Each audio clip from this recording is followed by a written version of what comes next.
Many leaders in Andhra Pradesh are on bail and any time can go to jail. Andhra రాష్ట్రంలో ప్రస్తుతం ఉన్నటువంటి చాలా మంది నాయకులు బెయిల్ మీద బయట ఉన్నారు. అతి త్వరలో వారు జైలుకు వెళ్ళేటువంటి అవకాశం ఉంది. People of Andhra Pradesh must think of alternative, and the alternative is here. It is Bharatiya Janata Party led by Narendra Modi. ఇవాళ ఆంధ్ర రాష్ట్ర ప్రజలు మరి ప్రత్యామ్నాయం గురించి ఆలోచించవలసినటువంటి తరుణం ఆసన్నమైంది. ఆ ప్రత్యామ్నాయం ఇవాళ మన కళ్ళ ముందు ఉంది. అది కేవలం భారతీయ జనతా పార్టీ మాత్రమే. What was promise of YSRCP? It was that I will ban liquor. किया था कि नहीं? He said full prohibition. I will ban liquor. Now what he is doing? Selling liquor and minting money. That is what they are doing. ఎన్నికలకు ముందు మరి జగన్మోహన్ రెడ్డి గారు ఆనాడు వాగ్దానం చేశారు సంపూర్ణమైనటువంటి మద్యపాన నిషేధాన్ని తీసుకొని వస్తానని. కానీ ఇవాళ రోజున రాష్ట్రంలో కనుక చూసినట్లయితే వారు స్వయంగా మద్యాన్ని అమ్ముతూ కోట్లాది రూపాయల్ని ఆర్జిస్తున్నటువంటి పరిస్థితి మన కళ్ళ ముందు కనపడుతుంది. He promised that he will recruit police and teachers and he will make contract labor permanent employees. వారు చెప్పినటువంటి విషయం మేము పోలీసులు కానీ లేదంటే ఉపాధ్యాయులు కానీ మేము రిక్రూట్ చేసి అంటే వారికి ఉపాధి కల్పిస్తామని చెప్పినటువంటి సందర్భం. కానీ ఇవాళ చూసినట్లయితే ఆ వాగ్దానాలు ఏవి కూడా నెరవేర్చినటువంటి నేపథ్యం మనకు కనపడుతుంది. Yeah, they promised that they will pay premium for farmers in Fasal Bima Yojana, crop insurance scheme. అది మాత్రమే కాకుండా ఫసల్ బీమా యోజన కింద ఏదైతే ప్రీమియం కట్టవలసి ఉంటుందో రైతులు ఆ ప్రీమియం కూడా తానే కడతానని చెప్పారు. అదే విధంగా అంతకు ముందు కాంట్రాక్ట్ లేబర్ ఏదైతే ఉందో వారిని కూడా పర్మనెంట్ చేస్తాను అని చెప్పి మాట తప్పడం జరిగింది. Every promise is broken. Neither there is police recruitment, nor there is teacher recruitment, nor there are contract labors made permanent, and government has not premium. That is why farmers are losing their crops and don't get compensated. చేసినటువంటి ప్రతి వాగ్దానాన్ని కూడా ఇవాళ నెరవేర్చినటువంటి పరిస్థితి మన ఆంధ్ర రాష్ట్రంలో ఉంది. మరి అటు పోలీస్ రిక్రూట్మెంట్ కావచ్చు, మరి టీచర్స్ రిక్రూట్మెంట్ కావచ్చు, అదే విధంగా కాంట్రాక్ట్ లేబర్ ఏదైతే ఉందో వారిని పర్మనెంట్ చేయటం కావచ్చు, ఎక్కడా కూడా ఈ విధానాలని వారు ఏదైతే వాగ్దానం చేశారో ఆ మాట తప్పినటువంటి పరిస్థితి మనం చూస్తున్నాం. అదే విధంగా రైతులకి సైతం మోసం చేస్తూ క్రాప్ ఇన్సూరెన్స్ ప్రీమియం ఏదైతే మేమే కడతామని చెప్పి వారు చెప్పడం జరిగిందో ఆ వాగ్దానాన్ని కూడా వారు మరవడం జరిగింది. And I have found new way in Andhra Pradesh. Work will be done and accomplished by central government and the sticker will be pasted by the state government. ఇది మాత్రమే కాకుండా ఒక కొత్త విధానాన్ని కూడా ఇవాళ మనం ఒక కొత్త పరిస్థితిని కూడా ఇవాళ మనం ఆంధ్ర రాష్ట్రంలో చూస్తున్నాం. పని చేయడం, వాటికి కావాల్సినటువంటి వనరులు సమకూర్చడం అంతా కూడా ఇవాళ కేంద్ర ప్రభుత్వం చేస్తున్నట్లయితే ఆంధ్ర రాష్ట్రానికి వచ్చేటప్పటికి మరి రాష్ట్రానికి సంబంధించినటువంటి స్టిక్కర్ని అంటించుకునేటువంటి పరిస్థితిని ఇవాళ రాష్ట్రంలో చూస్తున్నాం. There is Prime Minister Awas Yojana. We give and put into the account of beneficiary 1,60,000 rupees. But this government calls this as Jagananna colony. It is Modi colony, not Jagananna colony. అదే విధంగా ప్రధానమంత్రి ఆవాస్ యోజన అనేటువంటి కార్యక్రమం కేంద్ర ప్రభుత్వం ప్రవేశపెట్టి మరి ప్రతి లబ్ధిదారుడి అకౌంట్ లో కూడా 1,60,000 రూపాయలు జమ చేస్తూ ఉంటే ఇక్కడ ఉన్నటువంటి ముఖ్యమంత్రి ఇది తన పేరు పెట్టుకుంటూ వాటికి జగనన్న కాలనీలు అని చెప్పి వారు పేరు పెట్టుకోవడం జరిగింది. ఇవాళ నేను వేదిక మీద నుండి చెప్తున్నాను, అవి జగనన్న కాలనీలు కావు, అవి మోడీ కాలనీలు మాత్రమే. I was education minister and we started a new scheme from Sarva Shiksha Abhiyan to Samagra Shiksha, and in which we used to give free uniforms to the students. But here I found that what center gives, it is now sticker is pasted Jagananna Konuka. వారు విద్యకు సంబంధించినటువంటి కానుక విద్యకి సంబంధించినటువంటి మంత్రిగా వారు ఉన్నటువంటి సందర్భంలో సర్వశిక్ష అభియాన్ నుండి సమగ్ర శిక్ష అభియాన్ అనేటువంటి కార్యక్రమాన్ని వారు దేశవ్యాప్తంగా కూడా తీసుకురావడం జరిగింది. సమగ్ర శిక్ష అభియాన్ కింద మరి స్కూల్లో ఉన్నటువంటి పిల్లలకి బిడ్డలకి యూనిఫామ్లు అందించేటువంటి కార్యక్రమం చేయడం జరిగింది. అయితే ఇవాళ రోజున రాష్ట్రంలో అదే సమగ్ర శిక్ష అభియాన్కి జగనన్న కానుక అనేటువంటి స్టిక్కర్ ని ఇవాళ ఆంధ్ర రాష్ట్రంలో వారు అతికిస్తున్నారు. From the central government, we are running a scheme, urban health. We pay money to all the states, and here the sticker is CM Health. అదే విధంగా కేంద్ర ప్రభుత్వం మరి ఆరోగ్యానికి సంబంధించినటువంటి ఒక ప్రత్యేకమైనటువంటి కార్యక్రమాన్ని తీసుకుని వస్తే ఇవాళ ఆ కార్యక్రమానికి కూడా రాష్ట్ర ప్రభుత్వం తన పేరుని తగిలించుకుంటూ మరి జగనన్న ఆరోగ్య కార్యక్రమం అని చెప్పి ముందుకు తీసుకురావడం జరుగుతుంది. Central gives fund for panchayats. Central gives fund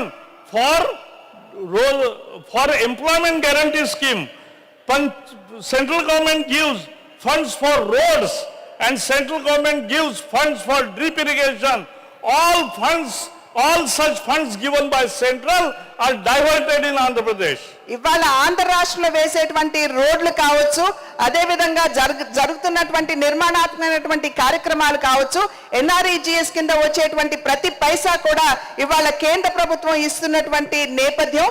అయితే ఒక్క మాట నేను ఘంటాపదంగా చెప్పదలుచుకున్నాను, ఆంధ్ర రాష్ట్రంలో జరుగుతున్నటువంటి ప్రతి అభివృద్ధి కార్యక్రమం కూడా కేంద్ర ప్రభుత్వం యొక్క వనరులతోటే వారు ఇచ్చేటువంటి ఫండ్స్ తోటే జరుగుతుంది అనేటువంటి విషయాన్ని నేను అందరికీ తెలియజేసుకుంటున్నాను. There is a new movie in Telugu. I saw the poster, Pushpa. There is a new movie. I will go and watch. But what is that Pushpa? It is about Red Sanders and what happened in Sandalwood in forest. But now Andhra government has abolished SIT, which used to track the smuggling of red sanders. వారు వస్తున్నటువంటి సందర్భంలో పోస్టర్లు చూశారు cinema గురించి. ఆ cinema పేరు పుష్ప. పుష్ప అనేటువంటి cinema అక్కడ ఉన్నటువంటి చందనం ఏ విధంగా స్మగుల్ చేయబడుతుంది, మరి అటవీ వనరులు ఏ విధంగా స్మగుల్ చేయబడతాయి అనేటువంటి విషయాన్ని ఆధారం చేసుకుని ఆ సినిమా నిర్మాణం జరిగింది. అయితే ఆంధ్ర రాష్ట్రంలో కూడా అటువంటి పరిస్థితి ఉన్నప్పటికీ కూడా స్పెషల్ ఇన్వెస్టిగేషన్ టీమ్ ఎస్ఐటి ఏదైతే ఉందో వారు అప్పట్లో దాన్ని ముందుకు తీసుకొచ్చినటువంటి ఆ ఎస్ఐటి టీంని సైతం ఇవాళ రద్దు చేసినటువంటి నేపథ్యం కేవలం ఆంధ్ర రాష్ట్రంలోనే మనం చూస్తున్నాం. And here is a new innovative way of distributing various funds for the schemes. I was told that in Andhra Pradesh,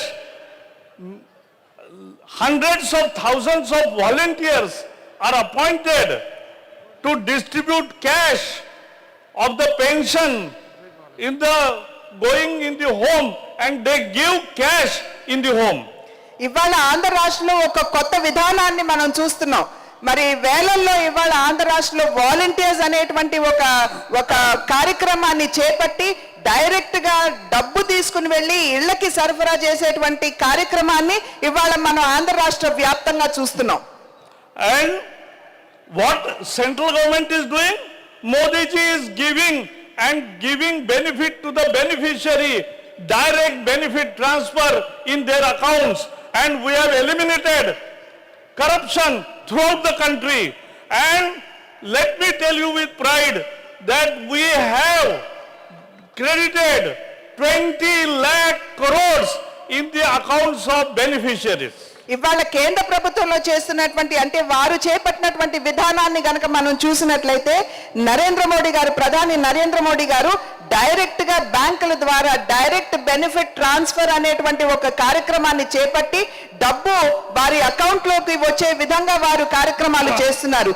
దానివల్ల చాలా వరకు కూడా అవినీతి ఏదైతే ఉందో దేశవ్యాప్తంగా దాన్ని అరికట్టేటువంటి అవకాశం ఉంది. దగ్గర 20 లక్షల మంది లబ్ధిదారులకి ఈ డీబీటీ ద్వారా డైరెక్ట్ బెనిఫిట్ ట్రాన్స్ఫర్ ద్వారా వారికి బెనిఫిట్ లబ్ధి చేకూర్చినటువంటి నేపథ్యం ఇవాళ దేశవ్యాప్తంగా మోడీ గారి నాయకత్వంలో మనం చూస్తున్నాం. So friends, I can go on and on telling the worst work which is being done by both these governments, but the conclusion is that Andhra people deserve much better. ఇవాళ నేను చెప్తూ పోవాలి అంటే ఆంధ్ర రాష్ట్రంలో ఉన్నటువంటి దౌర్భాగ్యమైనటువంటి పరిస్థితి గురించి నేను గంటల తరబడి నేను మాట్లాడగలను.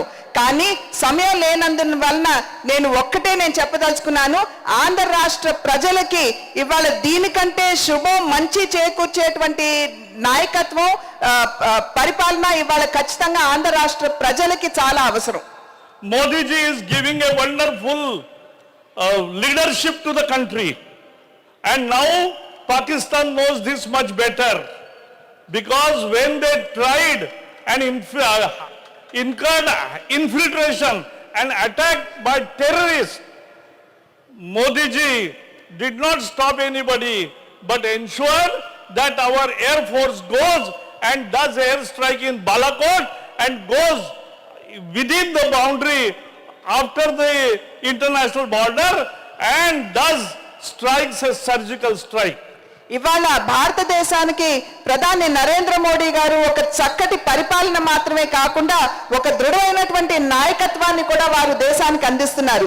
దానికి నిదర్శనమే పాకిస్తాన్ నుండి ఉగ్రవాదులు మన దేశంలోకి వచ్చి మన సైనికుల్ని హతమారిస్తే మన సైనికులు వారి భూభాగంలోకి చొచ్చుకుని పోయి అక్కడ ఉన్నటువంటి ఉగ్రవాద స్థావరాన్ని ధ్వంసం చేసి తిరిగి వచ్చినటువంటి పరిస్థితి.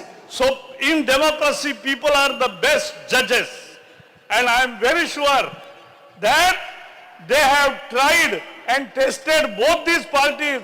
Now they will give another chance to BJP. People will say you are small party, but people make the parties big, and we have seen that happening in many states, and I am very sure in Andhra also, by the time there is next election, it will be BJP all over the state. ప్రజాస్వామ్య వ్యవస్థలో ప్రజలే అంతిమ నిర్ణేతలు. వారు సంకల్పించినట్లయితే ఏదైనా కూడా సాధించగలరు. మీరు రెండు పార్టీల్ని అధికారంలో చూశారు. భారతీయ జనతా పార్టీకి సైతం ఒక అవకాశం ఇవ్వండి, మేము పరిపాలన అంటే ఏమిటి, సుపరిపాలన అంటే ఏమిటో ఖచ్చితంగా మేము మీకు చవి చూపిస్తాము. అదే విధంగా మీరు భావించవచ్చు భారతీయ జనతా పార్టీ అతి చిన్న పార్టీ అని. కాకపోతే దేశంలో చాలా రాష్ట్రాల్లో చిన్న పార్టీగా ఉన్నటువంటి భారతీయ జనతా పార్టీ ఇవాళ అధికారంలోకి వచ్చేటువంటి స్థాయికి ఎదగలిగింది. కనుక ప్రజలు కనుక ఆశీర్వదించినట్లయితే చిన్న పార్టీగా ఉన్నటువంటి భారతీయ జనతా పార్టీ ఖచ్చితంగా వచ్చే ఎన్నికల్లో పెద్ద పార్టీగా మారుతూ ఇక్కడ ఆంధ్ర రాష్ట్రంలో ఎటు చూసినా కూడా బీజేపీ అనేటువంటి ఆ నినాదమే మనకు వినపడుతుందని చెప్పి నేను తెలియజేస్తూ సెలవు తీసుకుంటున్నాను. నమస్కారం.